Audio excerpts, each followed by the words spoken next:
age 19, millionaire, indicted by the federal government in 1988, served 10 years in prison. 10 years in prison that I served. 10 years. Walking on concrete every single day. Sitting on a stainless steel toilet with toilet paper that's hard as a brown paper bag. So it was in 1984 that I embraced a criminal lifestyle. My criminal lifestyle was shaped by my mentors.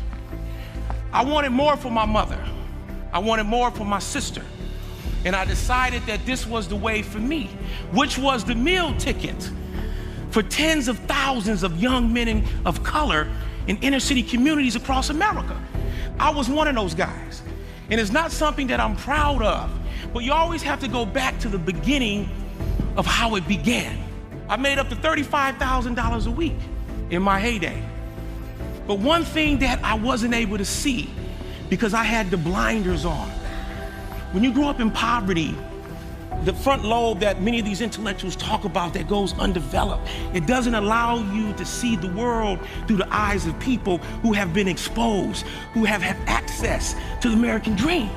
So we see one thing, that's how to hustle, how to put food on the table. And one of the biggest mistakes that many of our mothers in our community put on the burden of young boys is for a mother to say that you are the man of the house.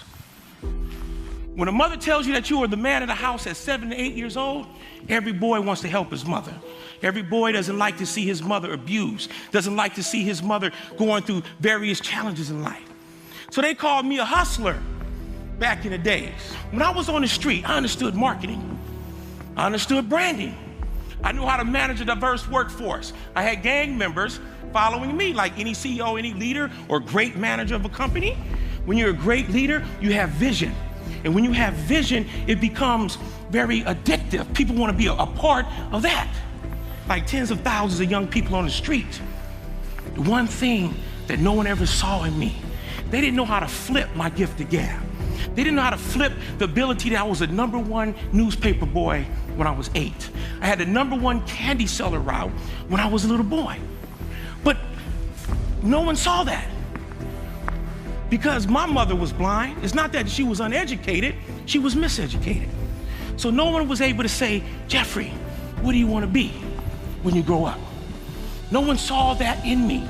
So as a drug dealer, I became very successful. I had the ability to tap into the talent and the strength of people on the streets. That's how I was able to move the product. And I'm not putting praise on the fact that drug dealers are these great individuals. Even though we victimized by selling drugs, we were also victims of our community and the people around us that shaped our thinking. Where did we go wrong? When did we make the wrong choices? Wrong choices are inspired by something that we see, something we hear, whether it's greed, whether it's poverty, whether it's just trying to beat the system or something like that. I read my first book in prison. I was told for the first time in my life that I was smart in prison. An older man in prison taught me how to shave with a razor in prison. The first time that I ever was called son was in prison.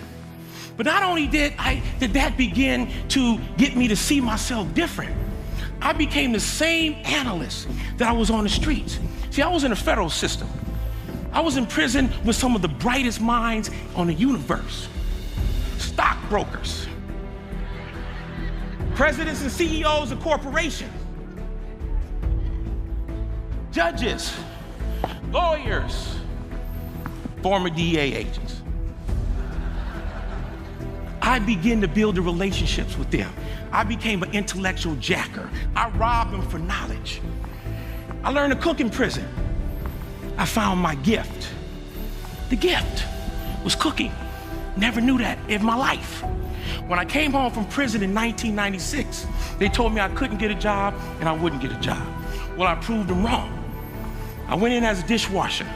When I first got my job, there were things I had to change about me when I got out of prison. Everything. I had to build a brand. I had to rebuild my image. Clean shaved my face. Took makeup to cover my earring hole up. No tattoos. Quit lifting weights so I wasn't big and bulky. I got my teeth fixed, $2,600 grill. Look at that. Because I understood the importance of a smile. And I knew in order to be the best chef in America, I had to go amongst the best chefs to learn, to study. And when I came to Las Vegas in the year 2000, it was a challenge for me. I wanted to work at the world famous Bellagio Hotel. It took me 3.5 years to get a job at the Bellagio. Well, I believe that everybody was born with a gift. I believe that everybody was born with the abilities and the strength and the genius to become someone. The reason why we're successful in here, because we discovered that. We unleashed that. But there's so much talent in the hood. There's so much individuals out there who are smart, who are forward thinkers, but they were using that intellect the wrong way. Geniuses, just like us, but they've been untapped. No one looks at them. No one takes the time to develop them, develop that intellect. So many of these young people have been impacted and influenced by negativity. Why shouldn't we live the American dream? Doesn't matter where you come from, what religion you are, what your story is. Everybody has the power of potential. Everybody can change. I believe that each and every one of them should have that opportunity to live the dream.